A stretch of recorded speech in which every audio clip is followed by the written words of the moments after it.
Around the world, cybercrime is on the rise. By 2050, smart cities and homes will be the norm. Your fridge will tell a drone to pick up fresh milk when you run out, and lampposts will change the intensity of streetlights when smartphones, and therefore humans, are nearby. In this hyper-connected world, the threat cybercriminals pose will only grow. In the home, smart devices, including voice assistants, vacuum cleaners, and toilets, will be easy pickings for hackers.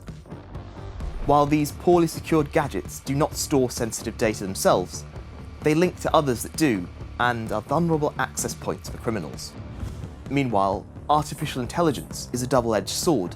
While AI systems can help to identify incoming threats, attackers can also use them to unearth vulnerabilities.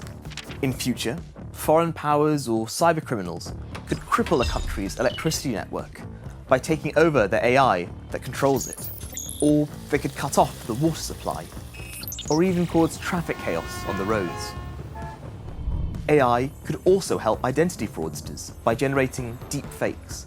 These digital doppelgangers are currently a novelty, but the techniques used to create them are rapidly improving, with increasingly realistic depictions of people.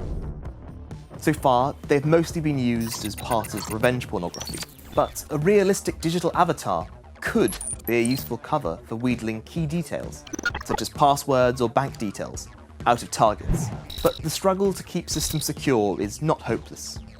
By 2050, much poorly written and outdated code will be removed and replaced by more secure alternatives.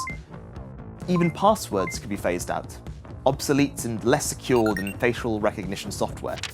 Deepfakes could be beaten by constant verification systems that track eye movement, faces, and keystrokes to ensure the person behind the keyboard is who they claim to be.